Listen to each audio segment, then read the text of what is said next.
Más de uno Puerto Llano, con Julián Camacho.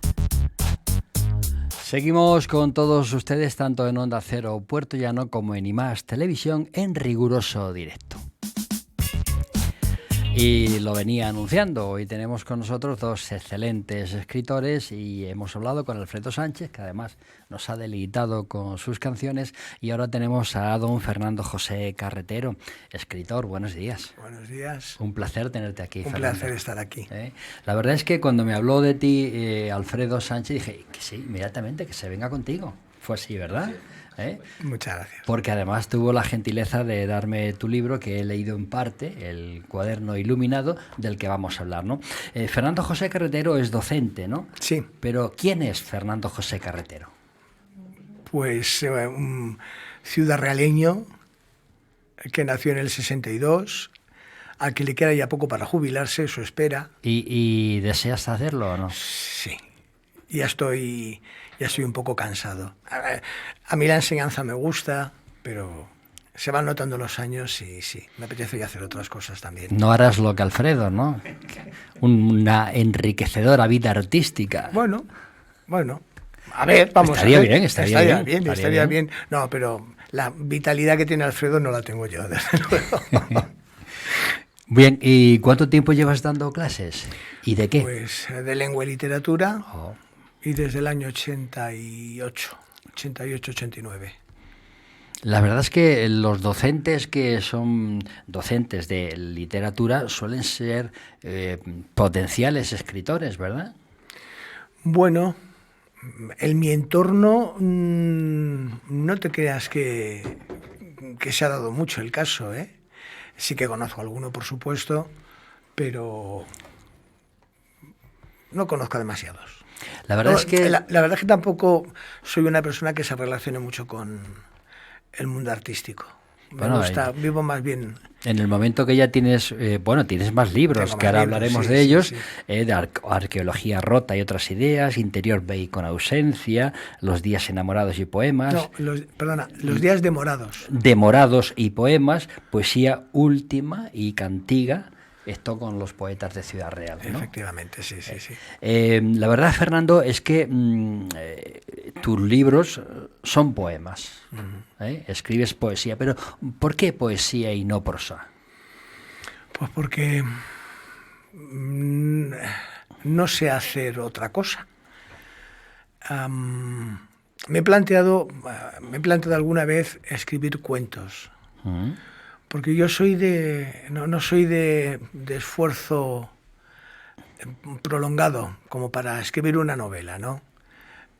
Me gusta más la concentración. Entonces, en ese sentido,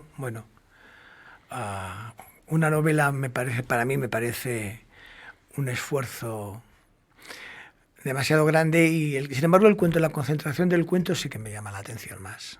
Oye, ¿y la poesía cómo surge tu poesía? ¿En qué momento te inspiras? ¿Cómo trabajas? ¿Cómo la trabajas? Esa es la pregunta.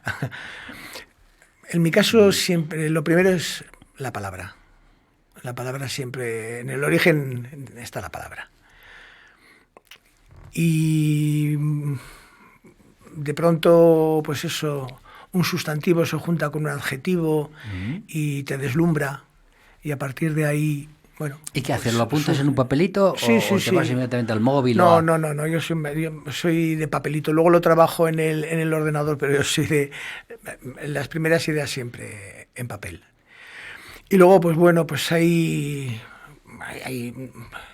determinada luz, determinadas piezas de música, determinados momentos del día. Pero que no es profeso, te sientas a ello, no, sino que surge. No. Surge ese momento. Sí, yo creo, no sé si está mal decirlo a esas alturas del siglo, pero yo creo en la inspiración y creo también en el trabajo, por supuesto. En mucho trabajo, porque de hecho entre mis libros, entre que escribo el poema y luego lo publico las cosas, pasa mucho tiempo, que es el tiempo del trabajo. Pero sí que al principio está ese algo, ese no sé qué, que se queda ahí balbuciendo, como decía San Juan, ¿no? Pues hay una teoría muy interesante. Los neurólogos hablan de una cosa que se llama hiperia, que sería como una especie de... Bueno, eso es un exceso, hiperia significa un exceso. Sí. Y bueno, pues ahí de pronto las neuronas chisporrotean, ¿no? Muchas neuronas chisporrotean. Creo que también ahí está el origen de la inspiración. ¿El poeta Fernando ha de ser una persona más sensible que el resto de los mortales? Más sensible al lenguaje. Más sensible al lenguaje. Pero la observación no es propia también del poeta. Es una cualidad intrínseca, ¿no? Sí, para poder pero llegar a expresar cosas distintas. Sí, pero esa observación no tiene por qué implicar una mayor sensibilidad, a no ser, insisto, al lenguaje, porque cada artista tiene su sensibilidad. El músico es sensible, sí, pero el músico es sensible a los sonidos. El pintor es sensible al color, o debe ser sensible al color. Sí. Y el poeta, yo creo que ante todo es el escritor en general, y el poeta muy en particular es sensible al lenguaje, a la palabra. Yo veo por lo que he leído, lo poquito que he leído tuyo, que huyes de la métrica. No, en ese libro huyo de la rima. De la rima, sí. De la rima. Porque serían sonetos blancos. Sí, de la rima. Mi texto, pero de lo que suyo es de la rima, sí, me parece demasiado contundente. Sobre todo, yo quería, en estos sonetos, quería evitar la demasiada contundencia de la rima. Sí. Para intentar hacer algo un poco más sutil. Pues hoy vamos a presentar este cuarto poemario, el cuarto, ¿no? El cuaderno iluminado, del cual nos va a hacer José Luis un plano y nuestro realizador. ¿Cómo surge este libro, Fernando? Bueno, lo digo bueno, esa es la segunda edición del libro. Hubo una edición anterior que era casi la mitad. Luego ya en esta segunda edición he incorporado bastantes poemas más. Surge, pues no sé, pues surge como ¿cómo diría? Una forma... Surge de una dolencia. Sí. Surge de una dolencia y es una terapia. Hubo un momento en el que aborrecí el lenguaje, ese lenguaje que es tan importante. Sí. Y me pasé mucho tiempo sin escribir nada, precisamente porque el lenguaje me provocaba mucho dolor. Y entonces un día decidí recuperar la parte bella, la parte sutil, huyendo del dolor y huyendo de los excesos emotivos. Este trabajo no es fruto de la pandemia, ¿no? No. El poema, en realidad empecé a escribir el libro en el 2007. Qué lejos estábamos de la pandemia. Qué lejos estaba la pandemia, sí. En el 2007. Y bueno, fue surgiendo muy lentamente, muy poco a poco. Disfruté mucho escribiéndolo, disfruté mucho recuperando el placer de las palabras, recuperando el placer de las imágenes. Fui muy feliz escribiendo este libro. ¿Y por qué se llama El cuaderno iluminado? Porque hay una relación entre los poemas y la pintura. Sería como un cuaderno de pintor. En otros poemas míos la música y la musicalidad tiene mucha importancia. En este, sin embargo, adquirió más importancia la pintura. De ahí lo del cuaderno iluminado, porque me parece que era esa iluminación, ¿no? del lenguaje recuperado. ¿La sobriedad de la portada la eliges tú o...? Ese dibujo en realidad es de un artista gaditano que desde que lo vi en casa de un amigo en Sevilla hace ya muchos años, supe que lo quería como portada del libro. El artista se llama Fernando Batista. Te transmite, vamos. Mucho, sí, porque había mucha relación, yo veía mucha relación con lo que yo había escrito. Tu libro está dedicado a Julio Casares y Juan Rojo Almagro. ¿Por qué? ¿Y quiénes son? A ver, Julio Casares es un gran lexicógrafo, es el creador del diccionario de sinónimos, el más importante que hay, el diccionario ideológico. Y desde pequeño, en el despacho de mi padre, desde pequeño, me recuerdo ojeando. Siempre me han gustado las palabras. Y Juan Rojo Almagro es un personaje que en realidad no existe, es el seudónimo de un amigo, Pedro Torres, de Pedro Torres. No tenías por qué desvelarlo. Si no, no pero bueno, no pasa nada. Que es pues una de las primeras personas que se fijó precisamente en mi libro y lo elogió mucho. Y es una de las personas que conozco que más sabe de poesía, no porque elogiara mi libro, pero sabe muchísimo de poesía, lee muchísima poesía y, bueno, me apetecía dedicárselo a él. Sí. Pero no como Pedro Torres, sino como Juan Rojo Almagro, sí, que es como yo lo conocí. ¿Y dónde se puede adquirir este cuaderno iluminado? Pues bueno, está publicado en la Biblioteca Añil, sí. En la editorial de Calero, de Alfonso González Calero. Sí. Por cierto, darle un abrazo cuando lo veas o hables con él. Es uno de los grandes prohombres de la letra, de las letras manchegas. El creador de Almud, de la editorial Almud. Sí. Y bueno, ¿me repites la pregunta? Sí, te estaba preguntando dónde se podía comprar. Sí, perdona.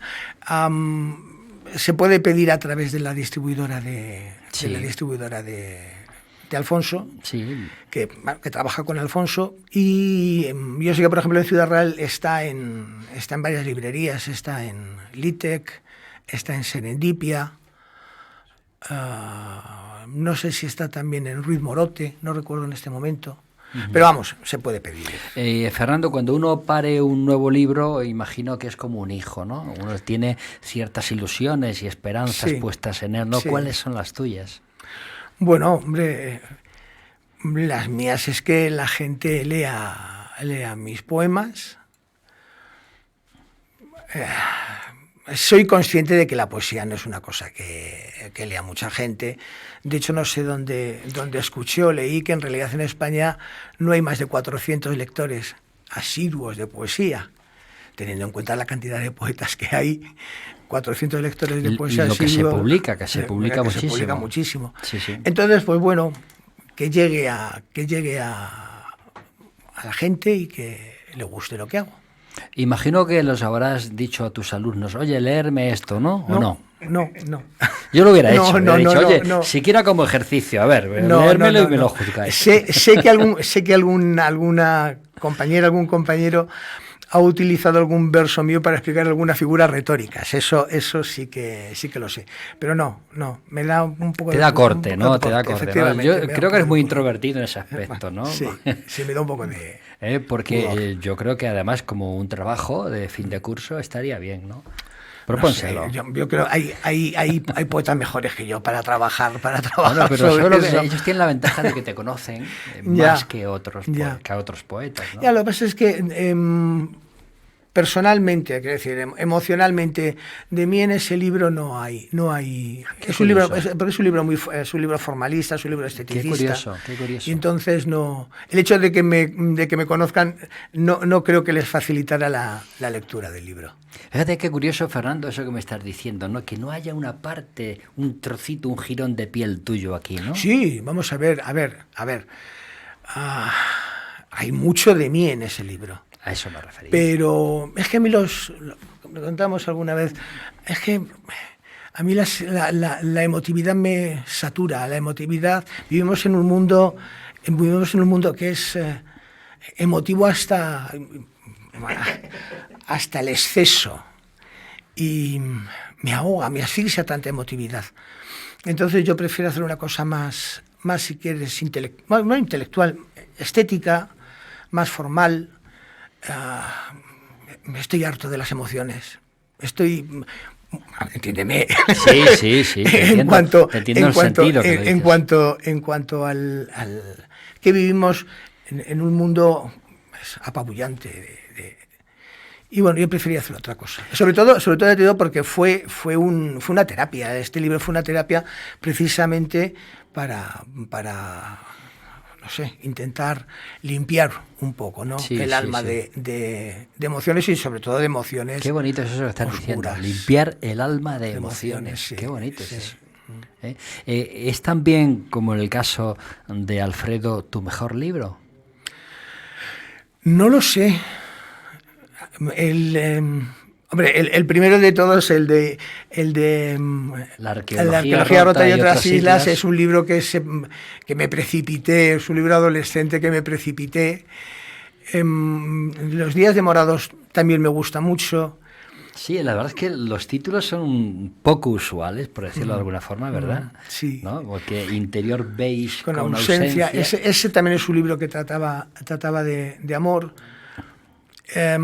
Parte de los días demorados también, la segunda parte, el tema también era el amor, y un amor doloroso, y entonces eso fue lo que provocó mi rechazo hacia el lenguaje, porque me daba cuenta de que usaba el lenguaje para herirme, ¿no?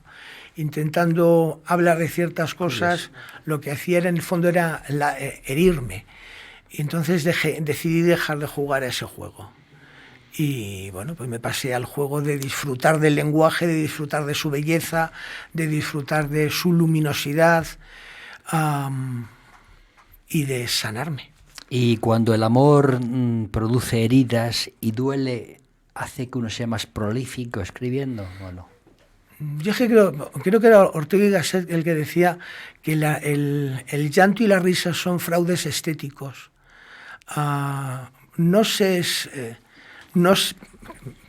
Desde mi punto de vista, claro, no soy el mejor poeta por sufrir mucho o por cantarle mucho al sufrimiento.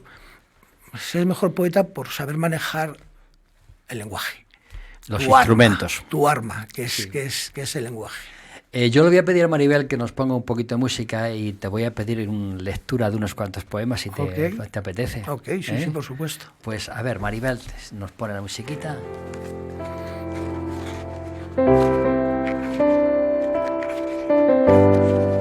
Adelante. Este poema se titula Paisaje amarillo, es con el que se abre el libro. Cuando vibra el estío deslumbrado, diáfano en el umbral del mediodía, y la hora perfecta se demora por las aristas de un fulgor de gema, cuando encendido reverbera el aire y germinan el júbilo y la luz del amarillo esbelto en la retama con sus oros estriados y violentos. La vida es el crisol de la alegría que funde entre sus fuegos perfumados el brillo fugitivo del instante. La brisa que entreteje bulliciosa juncos y cañas donde suena el tiempo como en un caramillo transparente. Qué bonito. Nos da tiempo para dos más. Vamos a ver. A ver cuál elijo. El que tú quieras. Sí. A mí dime la página y así lo sigo contigo. Bien. En 23, el siguiente. Sí, Idilio. Idilio. Lleva el subtítulo Daphnis y Chloe, sí, que serían, bueno, los dos personajes de una novela de Longo, de un novelista griego antiguo. Sí. Y entonces el poema intenta hablar, mostrando solamente lo que sería el paisaje, intenta hablar de la historia de Daphnis y Chloe. El oro limpio de la miel temprana, el ácido carmín de unas cerezas, los duraznos agrestes que maduran, generosos de sol y de amarillo, el fervor siempre azul del archipiélago y el azogue vibrante de la espuma, y ese tórrido olor tan montaraz que cristaliza untuoso entre la jara. Con el rumor risueño de las mieses, la luz crepita su alegría gárrula de tórtolas y sur bajo los mirtos, donde el amor aspira a la inocencia de una edad de júbilo y de rosas, donde el amor se enreda con las rosas. Qué bonito. Gracias. Qué bonito. Gracias. Es verdad lo de la rima, no rima nada. No. Es verdad. Sí, porque Pero está el hecho soneto, adrede, sí, no, obviamente. está hecho, porque el soneto ya es una estrofa muy Sí. enjundiosa y quería eso, hacerlo un poco más ligera, quitándole la contundencia de la rima. Vamos con un tercero. Vamos con un tercero. A ver. Déjame que lo localice.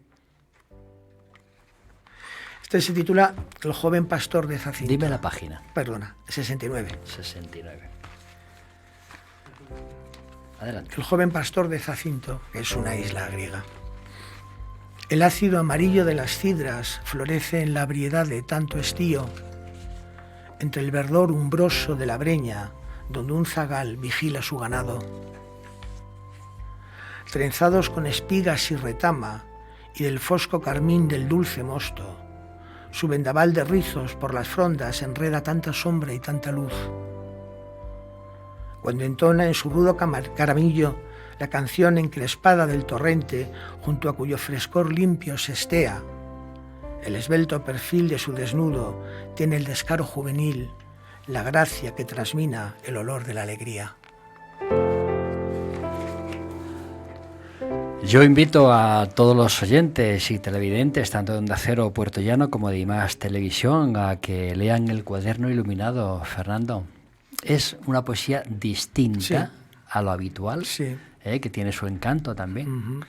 Te deseamos, la verdad, que tengas mucho éxito y nada, cuando saques algo nuevo, ya sabes, aquí nos tienes para poder dar luz a eso que uno pare con tanto esfuerzo, ¿verdad? Pues muchísimas gracias y un placer haber estado aquí con El placer es contigo. nuestro, de verdad, y además te hemos hecho que nos leas, porque tiene doble mérito cuando el autor, y lo he hecho con Alfredo muchas veces, lee sus propios poemas. Yo creo que nadie mejor que el autor para interpretar lo que ha escrito, ¿no?